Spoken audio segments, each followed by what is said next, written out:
yeah, thank you for inviting me to talk this evening. I'm gonna do a sort of a bit of an intro to PFAS, or forever chemicals. So sorry if anyone is aware of what they are. I thought I'd just start kind of back to basics a little bit, and then just discuss a little bit about what the issues are and what we as the Marine Conservation Society are trying to do about them.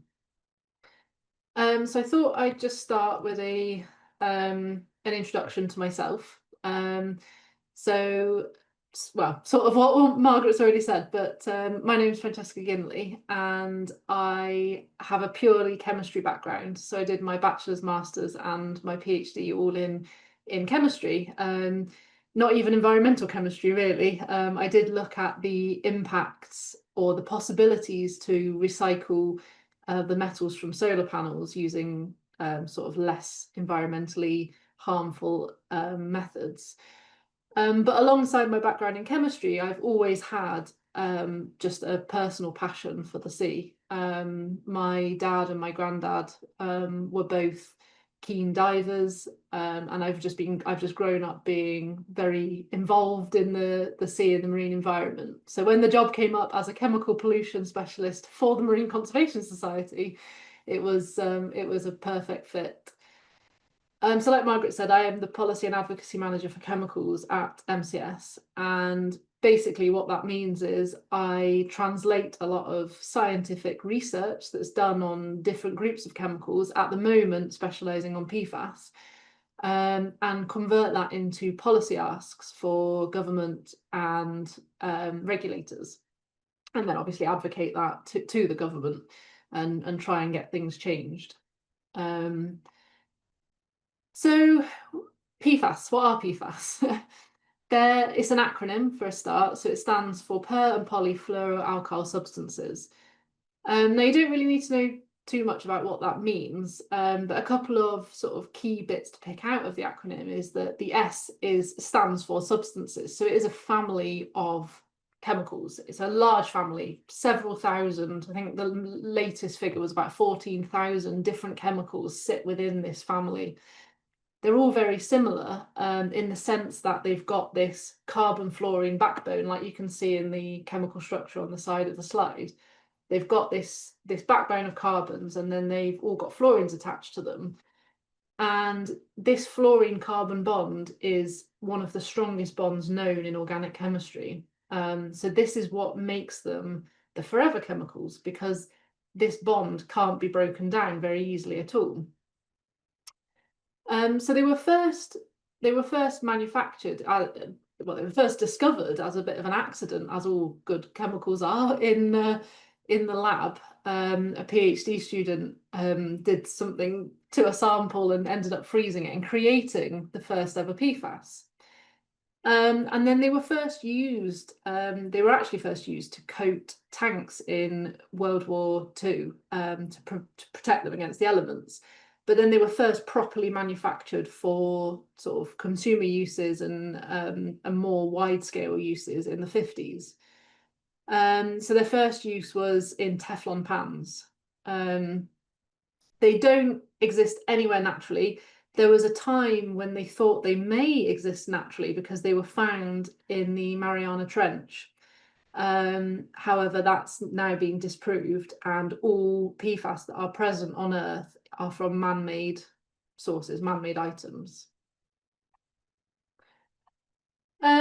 So PFAS are used in such a wide variety of different uses. They resist degradation because of this carbon-fluorine bond. They're very resistant to degradation by a wide range of different things that would attack materials or chemicals. So they're very unusual in the sense that they can resist water, but also oil. So they're used in things like waterproof clothing or cosmetics that have waterproofing characteristics. They're used in greaseproof paper and greaseproof packaging because of their oil resistance. They can also resist heat, so they're good for things like firefighting foams. They can resist UV, so again, it's good for coating materials that are used in like the outside of planes and things like that, things that get really attacked by the elements, PFAS apply a good coating to things like that. They're used in cleaning products, electronics. Recently, I found out they're used the Apple or the smart watch straps, that plasticky sort of material. That's a PFAS. Fluoropolymer is that type of PFAS. But they're used in such a wide variety of different uses. It means it's very difficult to tie down where the core of their pollution is coming from. So the main problem with them is well, there's a couple of main problems with them. First of all, they are highly persistent, which is where they get their name, forever chemicals. And this is because they don't degrade by any of the things that would naturally degrade a chemical in the environment. It means that as we continue using them, their levels are just building up. And when it comes to toxicity, everything is toxic at a certain level. So regardless of what you're talking about, it will always reach a point at which it's toxic. And obviously when something's persistent and it's building up, eventually it reaches that toxic threshold. So for some of the PFAS, we've already got there. For others, we don't know where that threshold is, but we know we are going to reach it eventually if we continue to use them. And the trouble with persistence when it comes to chemicals or materials is once you realise they are bad, you can't get rid of them. They're in the environment, and with PFAS specifically, as I'll explain in a second, they end up being everywhere. So then they're in all the water all over the world, and we can't clean them of these chemicals. We can't remove them. We can't destroy them. So because of their wide variety of uses, it means they've got a very wide range of different pollution routes. So you've got direct pollution from things like firefighting foam, where the foam that contains PFAS is sprayed directly into the environment. Or you've got more indirect sources such as landfill and sewage, where products are either flushed down the drains or thrown away in landfill, and then they leach into the water and get into the environment that way. And the thing with a lot of PFAS is that they are very mobile in water. So this means that they can reach vast distances away from any manufacture or use or disposal. So you've sort of got this perfect storm where you've got chemicals that last forever, but also travel miles in water. So they can basically pollute rivers, seas, everything. So PFAS are now literally everywhere. They are, like I said, rivers, lakes, seas. They've been found in rainwater.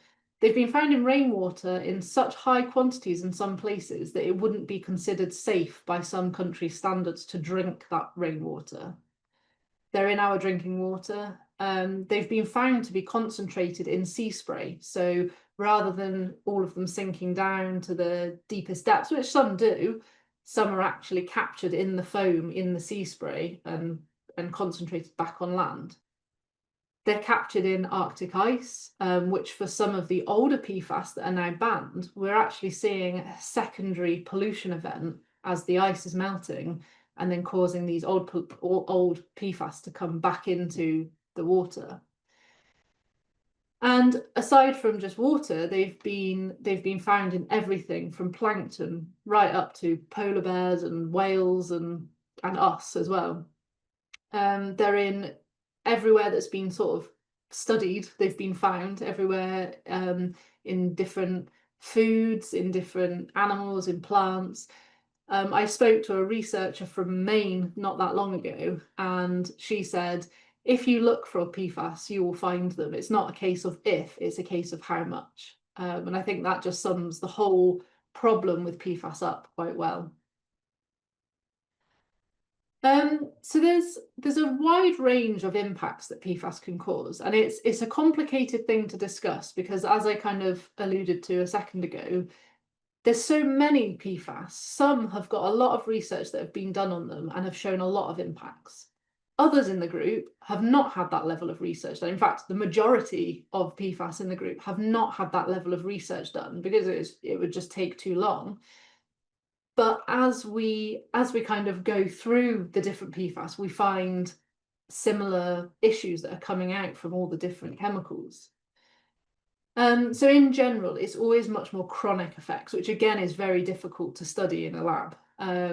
So they're not really acutely toxic. It's more issues with immunity or hormones or reproductive issues, things that only really come about when you look at it on a population level.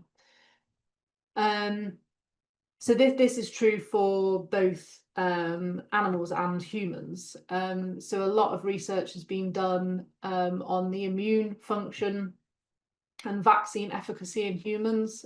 So it's been shown that some PFAS can impact how effective vaccines are, which obviously then cause you to potentially catch something, which, you know, so it's the sort of delay in the effect can be quite difficult to follow.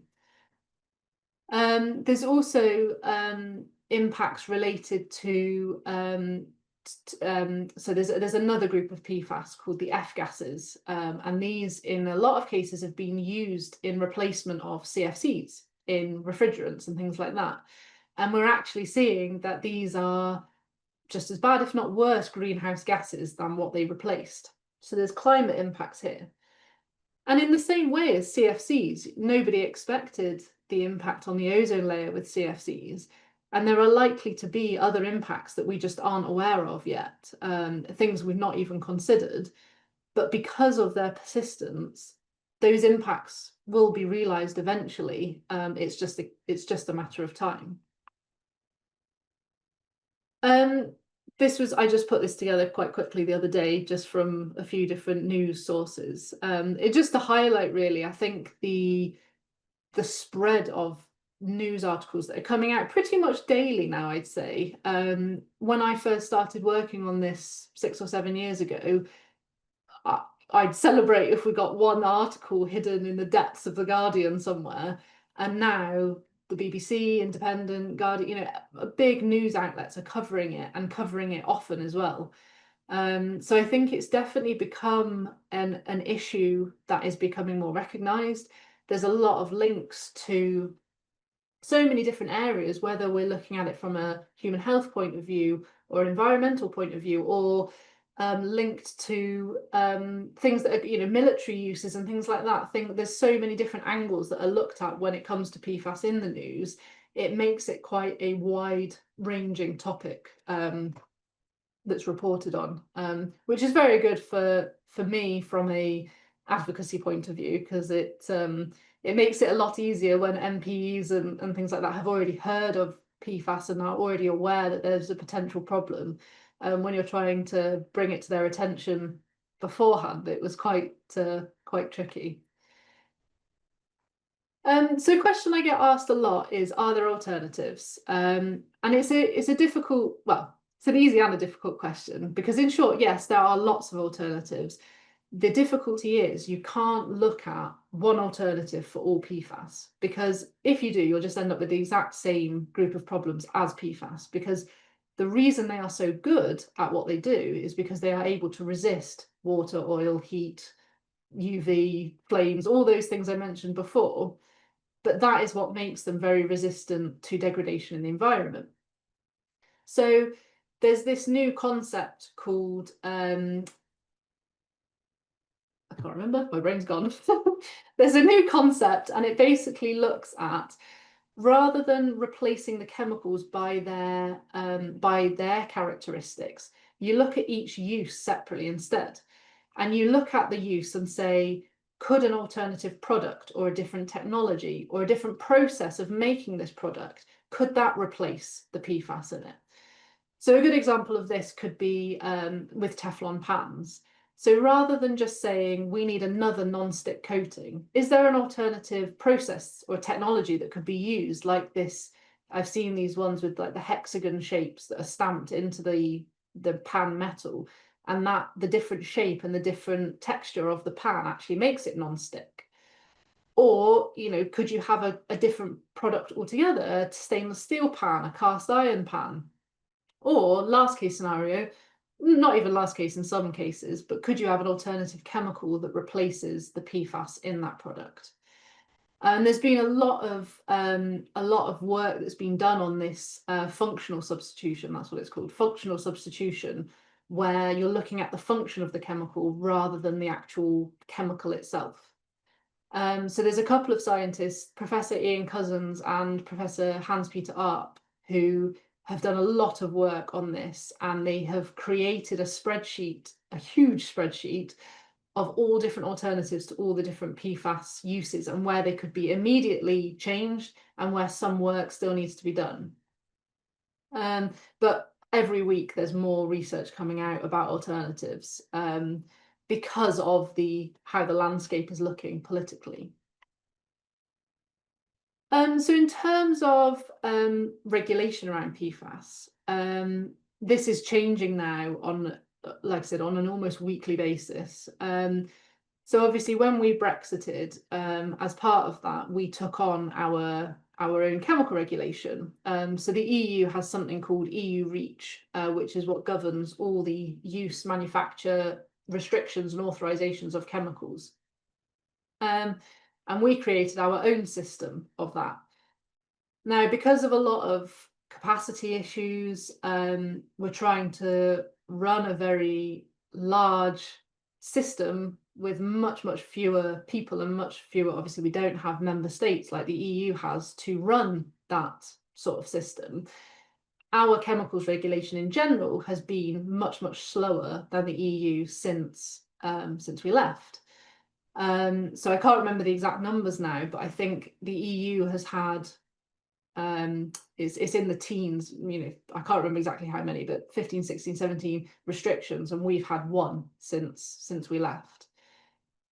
However, I would say, in my eyes, it does look like it's becoming a bit more, it's looking slightly more promising with PFAS. So a couple of weeks ago, we had a firefighting foam consultation published by the Health and Safety Executive. And historically, since we've been talking about PFAS and the government have released information about PFAS and things like that, they have used a very narrow definition of what a PFAS is. And it only actually covered about 100 or so different chemicals. And we have been campaigning quite heavily for them to change that definition to the much broader, globally recognized definition of a PFAS, which is what the EU use. And as of the firefighting foam consultation that came out a couple of weeks ago, they have changed to using this much broader definition. So in terms of a win for us, that was a big one, and I was really pleased with that. So we've got the firefighting foam consultation, and we are expecting something before the end of the year. We're expecting some more, something more to come out. We're not sure what that's going to be, but we've just heard that we're likely to have more things on PFAS coming out. In terms of the EU, they have committed to a full PFAS ban, a universal PFAS restriction from all what they call non-essential uses. So PFAS are used in things like medical uses. They're used in catheters. They're used in heart stents. They're used in a lot of military clothing and PPE and things like that. So they would all be classed as essential uses. If there are not alternatives, they cannot be removed from the market. But they want to ban all the PFAS from things, pretty much consumer products, firefighting foams, because there are alternatives, and lots of other uses that are not essential for society. So that in itself has been quite a slow process, and it's still ongoing. So in the meantime, Denmark and France have introduced their own separate consumer bans in preparation for this universal PFAS restriction. And then in the US, it's a much more well-known topic, I think, in the US. I think they're much more aware of it because of there's a lot of high-profile court cases being done on. If anyone's seen Dark Waters, that's all about PFAS, and a big court case that was done on that of a small town in Virginia. And then certain states, I know California, Maine, I believe Minnesota as well, have introduced their own bans again on PFAS in certain consumer products. So we're starting to get bans around the world. We're starting to get progress on it. It's just in general quite slow. But there is a couple of bits of good news. I've already covered the HSE firefighting foam consultation. And to be honest, the whole consultation we were very happy with, because the timescales were similar to the EU. And as I said, they're using this revised, much broader definition. But prior to that, DEFRA published a policy paper about something called a PMT approach, which is a persistent, mobile and toxic approach. And basically this is very much, it's an interim paper, so it's just looking at it as a concept to potentially deal with PFAS, but looking at the fact that they are persistent, mobile and toxic chemicals, and therefore if it meets that criteria, something needs to be done about it. And what was really good about this paper was that they said that VPVM, which is very persistent, very mobile, is enough, which is brilliant, because quite often, as I sort of touched on, determining the toxicity of these chemicals is very timely, very costly. There's a lot of effort that has to go into it, because there's so many of them, but also it takes a long time to do toxicity studies, whereas proving something is very persistent and very mobile is much, much simpler. So at the moment, this policy paper has led to some research projects that are starting out to determine how they will be able to measure persistence and mobility, and what they're going to use as their criteria. But overall, it signalled a very positive move in my eyes. So what are we calling for? We basically want what the EU are going for. We want a universal PFAS restriction. We recognise that there are uses that are still needed, like I said about the medical uses and the PPE, but using them in uses like that does not mean we then need them in all of our consumer uses and things like firefighting foams, like I said, that already have alternatives. Where there are already substitutions, we should be already moving towards those, and then that gives us a bit more breathing room to then find alternatives for all the other PFAS or the other uses. The reason we are pushing for this universal PFAS restriction rather than banning them one by one, which is how chemicals are usually regulated, is just because of the sheer volume of number of PFAS. So currently there's a handful of PFAS that have been banned. The first one was banned in 2009. The second one wasn't banned until 2019. So you can see if you go at that rate, how slow it will take to restrict thousands of chemicals. And in that time, more will just be created. And so you're fighting a never-ending battle. So aside from a restriction, we also want to see better monitoring. There's a lot of individual research projects and little projects that monitor or that look for PFAS in the environment. But in terms of looking at a broader range or an entire scope of all PFAS, over time, we don't really have that routine monitoring. So we want to see more monitoring to show an impact of a ban, but also to show how problematic they are. So what are we doing? We do a lot of sort of events and talking to ministers and trying to explain to decision makers why this is an important topic and what the issues really are. There's a lot of information out there, and there's a lot of polarized information out there, and it's quite tricky sometimes when you come at it from a completely sort of, you have never heard of them before. It's very difficult to pick your way through what is opinion and what is fact, and there's a lot of information out there on it. So we've also run some big campaigns, most recently our Big Give campaign back in April, specifically about forever chemicals or PFAS. One of the biggest things I try to do is just talk about it, because I think the more people that know, the more people that will be outraged about it and calling for change. And I think, in all honesty, I think that's why we are getting more things coming out from the government, is because more people are talking about it nowadays than they were 6 or 7 years ago. My aim is to get people talking in the pub about PFAS in the same way that people talk about sewage. So that's my little goal for myself. And then the other thing that we're doing is our own research. So I wanted to talk a little bit about some research that we've done down with the University of Portsmouth. And this was it's quite a small study we did in the end, but it was just it was a little bit of a suck it and see type study. And we wanted to see whether PFAS contamination in Langston Harbour down in Portsmouth increased after there was a sewage spill. So we took some samples when we'd had a period of dry weather, and then after we'd had a lot of rain, took some more samples and found a significant increase in the levels of PFAS in the sea surrounding it. As part of this study, we also took some samples of different species in the area, just to see what we could find. And one particularly interesting finding that we had was that there was a certain seaweed species that bioaccumulated this PFBA, which is a very short, small PFAS, at 6,000 times the surrounding water. Now, we've always believed that, this is science in general, has believed that these short chain PFAS didn't bioaccumulate. It was the long chain PFAS, these longer, bigger PFAS, the ones that a lot of them have been banned, they were the ones that bioaccumulated, not these short chain ones. And that is true in animal tissue. And it was the first time that we found that these really small ones were actually accumulating in seaweed. That since lots of more studies have come out that have shown similar things in other sort of vegetation material and plant material, that these small PFAS are accumulating in plant tissue.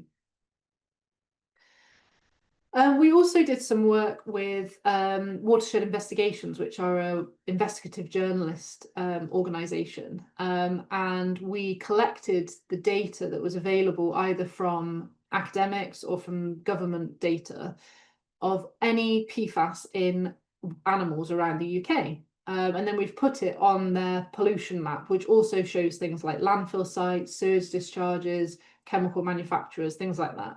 So you can turn the layers on and off and sort of see what, if there's any correlation between the PFAS manufacturers and the animal data. So I've zoomed in on this area in particular. I had done this for a previous presentation that I did for the BNSS, but just to give a bit of a closer look at some of the data. So this is data that is available. So it's not hugely comprehensive. It's just what was available at the time. So that's why if you look back at the bigger map, it doesn't look as bad a case in Scotland and Wales, but I think it is. It's just there just wasn't the testing done there. So you can see the range of species that have been studied. The blue ones are all marine mammals or aquatic mammals, because I think there's some otters on the map somewhere as well. The greens are fish, the reds are all land mammals, but I think they're all just foxes, and then the yellow is buzzards, and there are some other seabirds further north into Scotland. But I think it's just quite an interesting map. I mean, if you are interested, I'd really recommend going and having a play with it on the website, because you can click in and see where the data has come from and things like that. So it's quite an interesting one to spend a bit of time looking at. But I just thought for illustrative purposes, it's quite interesting as well. So our plans over the next, however long it takes until PFAS are banned, really, is continuing to work with other NGOs. So we do a lot of work there's only quite a small group of NGOs that work on PFAS and chemicals in general, but we work very, very closely with a lot of other organisations to try and help each other rather than competing over messaging, try and build each other's messaging up to make more from the small amount of capacity that we have. We are doing more research, so we've just recently completed a load of testing in Portsmouth again on lots of different species, and hoping to have another publication out hopefully this year, but if not early next year. And then with that will come more campaigning. And then my day-to-day at the moment is a lot of responding to consultations and call for evidence to make sure that the evidence that we've collected and other scientists have collected is used by the government. And we're continuing to speak to decision makers. So a couple of my colleagues have been at the party conferences the last couple of weekends, taking our data, making sure that politicians are engaged and interested on this topic, and making sure that even if they're not directly interested in PFAS, if they're interested in sewage or climate change, we can link PFAS and forever chemicals to those other topics. So that's the end of my presentation, but I'm happy to go into anything in any more detail, or if you've got any specific questions, yeah, please let me know. It was an amazing presentation, thank you, and slightly frightening actually. I haven't heard the presentation before, and I'm going to ask you a question I think I know the answer of. The jumping across to humans, in other words, particularly from the firefighting, I wondered if you could expand on that. Yeah, absolutely. Sorry, I realised you asked me not to talk about that in the in the beginning, but yes. So one group of people who are obviously quite highly exposed to PFAS are firefighters, both because it's in their kit, but also being in firefighting foam itself, and they're exposed to that during training and obviously when they're actually fighting fires. And I believe there are a couple of firefighting charities that specifically work on the health of firefighters who, I mean, firefighters are exposed to so many different chemicals and issues, and there's cancer rates within firefighters is through the roof because of lots of different issues. But I know PFAS is one of the things that they are concerned about. But I think the case that Margaret you were talking about, so in Jersey there was a really large, I believe it was an airport fire several years ago, and the groundwater was so highly contaminated with PFAS that very recently actually residents of Jersey have been recommended to have bloodletting, where they basically they get blood transfusions basically to sort of flush out the PFAS that's in their blood, and lower their exposure, just because they're so highly exposed through their water. Their potential for long-lasting health problems is much higher than like us on the mainland at the moment. Thank you. I mean, it's slightly horrifying when you think that that it's a need to have a blood transfusion to try to counteract. Are you able to see chat? Mm-hmm. Yeah, I'll just open it. A question that's come up. So it's a good one actually, because the electronics industry in general has been quite. Right, shall we just recap it in case anybody can't catch it on chat? Sorry, could you just read the question? Sorry. Yeah, so it says, what is the content of PFAS in mobile phones, PC and servers? Is there any regulation to reduce these PFAS in the computer industry? So yeah, like I said, the electronics industry in general has kind of so far got away quite well without much attention for PFAS. I think the industries that have had a lot of attention are cosmetics, outdoor clothing. Interestingly, they seem to have had the biggest lot of attention, and non-stick pans, Teflon pans. I think they're the biggest industries that have. I don't know whether sometimes people view electronics and mobile phones and things like that as maybe quite harmful anyway, and so then they're not that surprised that there's things. But in terms of a public pressure point of view, that hasn't been a major. Nobody seems that concerned. I think the main thing with it is a lot of uses for PFAS in those items are very hidden inside, so they don't have, until they end up in landfill, they don't end up being they're not really a pollutant, whereas with things like cosmetics and things like that are going down the drain, it is causing pollution. There isn't any regulation yet, but we would hope that that would come under any universal PFAS restriction. I believe the electronics industry is included in the EU restriction.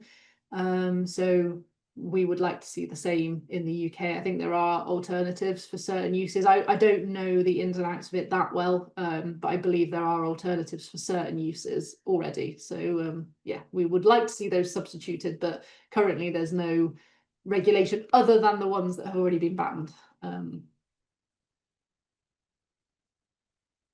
So there's another question. You mentioned that some forms of PFAS absorbs the some forms of seaweed absorb the PFAS 6,000 times more than that was thought. So do you see seaweed farms specifically to remove PFAS from our oceans in a similar way to fields being set aside to absorb carbon from the atmosphere? Yes, so this is something I've actually started talking to a couple of people who work really closely on seaweed up in Scotland, and this was something that we've sort of spoken about. And I think there are a few, not seaweed yet, but there are a few different technologies like that use different materials, different natural materials to remove PFAS from the environment. And I think that will be so useful when once we have a ban, we will need somehow to remove what's already there. So I think things like that will come in really handy when we do have a restriction and then we just need to remove them. I think the other time that technology is useful for things like that is when we have hotspots. So like with this Jersey example, when you've got a real hotspot in the water surrounding that area, to have something that could absorb the PFAS and then be destroyed would obviously stop it being an issue in their drinking water and things like that. I think my only issue with using things like this, like remediation techniques before a ban or in lieu of a ban, is that you're still going to have issues where they are spreading beyond where the capture is. And then also when you come to destroy the seaweed, you'd have to incinerate it in a very high temperature incinerator to prevent it just being released back into the atmosphere. So I think it is really useful, things like that, for hotspots of pollution, but not necessarily as an alternative to a restriction or anything like that. Waiting for another question to come up. Could I actually ask another one? Is there, when I'm shopping, is there any way that I can tell which products and cosmetics or cleaning materials or whatever was less harmful as far as the forever chemicals? It's a really tricky one, and I always say, even as a chemist, I can't tell for the most part. In a lot of products, you can't tell if they have PFAS or not, and I don't believe that it should be a consumer issue to deal with. It just shouldn't be in our products. But in terms of steps that I've taken, so I no longer use non-stick pans just because I do cook quite a bit, and I just noticed that my non-stick pans kept flaking into the food, and I thought that's probably not great if you're consuming large amounts of PFAS in that way. And I filter my water as well. So those are the two main things that I've done, and little things like I know, so when you buy a new sofa or new carpet, they'll offer stain resistant coatings sometimes, and that's just basically spray on PFAS in a lot of cases. So I avoid anything like that. But I think because we are so exposed to it in our drinking water, in the air, in household dust, because it is so prevalent, it's in everything that we eat, pretty much. Food, meat, fish, eggs, vegetables, anything that we eat is contaminated. I don't think that avoiding a couple of products will make a big difference to your intake of it, really, unfortunately, which is why we're campaigning for a ban. You mentioned that with the food and the cooking, is there any way of cooking that could make it safer for the humans? Microwave, non-microwave, oven, raw? I'm not sure. I mean, I saw a post on LinkedIn the other day about eating unpackaged food and not having, not eating fast food and things like that. And I'm sure I haven't looked into it at all really, just because I focus mainly on the marine environment. But like I said, from my point of view, I don't use a non-stick pan anymore. I find that a stainless steel pan works just as well, to be honest. But yeah, I don't do anything else specific as such. But I guess, yeah, eating fresh is always probably better for you. But yeah, I don't work on that side of things. Thank you. I was just seeing another question come up. Is there no way of breaking the carbon and fluorine bond? So there is, and there is quite a bit of research. Actually, I think some more research came. I haven't read it yet, but I saw a paper's come out this last week about this. So the easiest way, or the sort of most common way, is incineration, high temperature incineration. So that does break down PFAS. Sometimes if it's not a high enough temperature, it breaks it into smaller PFAS basically. But the issue is, I think we only have, this might be, I think we only have 2 or 3 high temperature incinerators in the whole of the UK. Is the number is ridiculously small. So the amount of PFAS waste that we've got, we just wouldn't be able to do it with that infrastructure. But then the main problem is it's actually capturing the PFAS. So because of their, for example, with the firefighting foam example, because they are sprayed directly into the environment, it's nigh on impossible to capture that product, and once it's been used, and send it to an incinerator. In the same way as landfill leachate or sewage, water from leaching from sewage discharges, or even treated water effluent.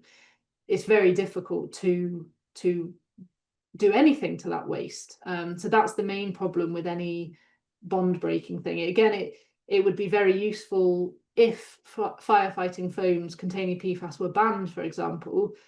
They could, because the foam is sat there ready to go, that could then be dealt with and destroyed. But capturing it after it's being used is nigh on impossible.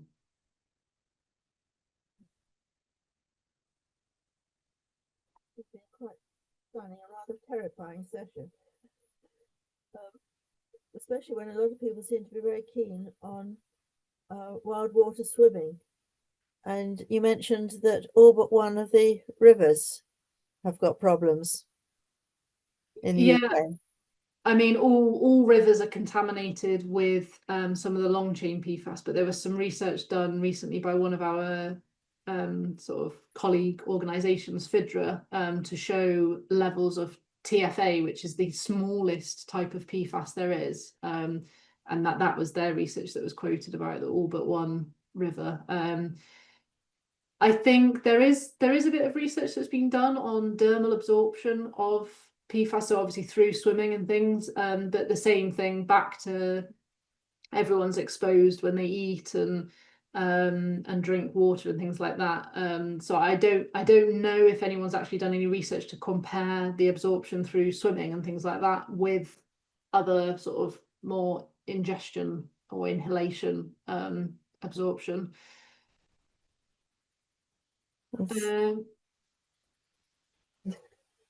It's a question about health. Yes, so the main health problem, so I don't work that closely on human health, but I know there's a couple of PFAS that have been very well studied, that have been linked to things like female fertility, or like female infertility, hormone disruptions, thyroid issues, ulcerative colitis, certain types of cancer as well, I believe.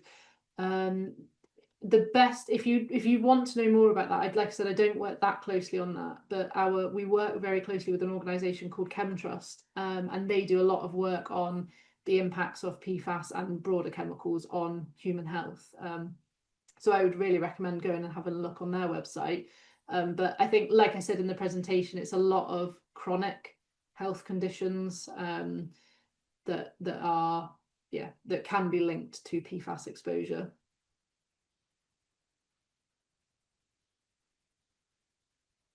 I think there's another question. Is bottled water worse than tap water? I think there's actually been a study done on this. I don't know if it's specifically to do with PFAS. It might have been more microplastics that they were looking at. So I think there was a study done on bottled water having things leaching into it from the bottle, obviously from the plastic bottle. But then I know that tap water does have levels of PFAS and other things as well. I guess drinking filtered tap water is potentially one way around it. A lot of carbon filters will filter out not all PFAS, but a lot.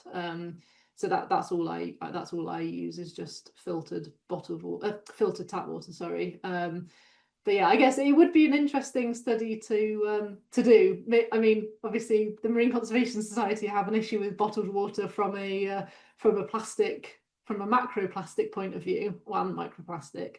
But from a health point of view, it'd probably be quite an interesting study to do. Certainly a lot of potential research here in quite a wide range of areas. Definitely. With the marine animals and creatures, have you noticed a particular change in the way that they behave or their fertility? So I know there's been a lot of research done on neurological impacts in polar bears, and they've shown that it's affected their neurology, which obviously then affects their behavior and their, different things that they might seek for habitat or for food or mating or whatever. And then there is quite a few studies being done on some of the cetaceans, so some of the dolphins and porpoises and whales and things, and they found, and this is the case for humans as well, but they found that PFAS actually cross the placenta. So young are being born pre-polluted with PFAS. So there's some quite shocking information about different chemicals and actually some first young being born, or first calves being born with a higher pollution load, and they reckon that there's a sort of certain level of offloading from the mother into the young. But yes, there is quite a few impacts linked to hormonal impacts, so fertility, for things that would link to fertility. And immunity again. So it leaves, I know there's a study on harbour porpoises that links the effects of PFAS with their lack of immunity, which then leaves them at a bigger threat to infectious diseases, which then ultimately causes their mortality. So yeah, there are quite a few studies on a range of different issues within sea life. My goodness. You said there's been a lot of cases in America and court cases. Was that to do with wildlife or to do with humans? A bit of both. So I don't. If anyone's seen Dark Waters, if you haven't seen Dark Waters, I'd highly recommend it. It's a brilliant film. But so that case was that spanned decades, I think. And it was basically about a manufacturing plant. So the chemical manufacturer was DuPont, and they were making a PFAS that's now banned. But they were making that, and they were just discharging a lot of the waste directly into the water stream there. And a lot of the women that were working at this plant, they ended up having children that were born with deformed limbs. And the company at the time actually did a secret research study, and they realized that it was their chemicals that was causing these mothers to have children that were being born with deformities. And then a local farmer in the area, he was the one who actually brought the court case about, because he realized his cattle were getting unwell and dying, and he thought it was from the water that they were drinking that was then contaminated with the PFAS from the manufacturing plant. So I think that was like the first case of its kind, and that paid out millions, I think. And then it's since both 3M and DuPont have been taken to court multiple times over similar sorts of things, either human health problems in certain areas where they've just been discharging PFAS waste directly into the water course, or for with that case the livestock. Yes, thank you. That's actually quite horrifying, really. You realise that you're going to give us all nightmares tonight. I know. Oh, No, I don't. I never liked being the bearer of all this bad news, but yeah, I don't know. I find it sometimes it's quite overwhelming. The only thing I would say is I feel like it's looking up, and I haven't been able to say that at all when I've done these presentations, but I feel quite quietly optimistic. So yes. there's another question that's come up about AI. Yeah, so how is AI utilised in understanding the effects of PFAS in the environment? I don't know. I feel like it could really have a place. I think there's a real issue, obviously, with charities, environmental charities. They're very against the use of AI in general. There's quite a fear of AI, I think, among a lot of environmental organisations. I'm sure it must be being used by researchers. I'd be shocked if they weren't using AI to help, even if it's plotting predictions and things like that. I think that would be a real missed opportunity. But in terms of charitable organizations, I don't think there's any work going on with any of the charities that I know using AI in that sense. It's fantastic. Is there any other questions people would like to ask? Because it's quite a sort of stunning topic, and certainly I very hope that you actually get the Parliament in the UK to catch up on what seems to be happening in mainland Europe, shall we say? Yeah, me too. Because it's very much an issue, particularly with the whole of the green issues and the green IT. It's something that we can't say it's somebody else's problem, and particularly as it's now proved through the firefighters in Jersey to have actually affected them and required them to have blood transfusions, which is rather a stunning thought. But at this stage, is there any other questions anybody would like to raise or to unmute themselves to ask? No?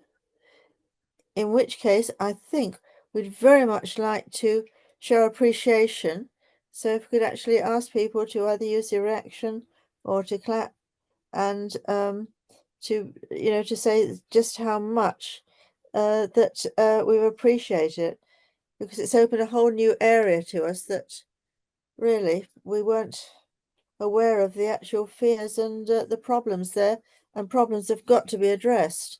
And maybe this is where computers can help, hopefully in the future, to help you address it and to raise awareness. So it was an impressive session. Thank you so much and really appreciate it.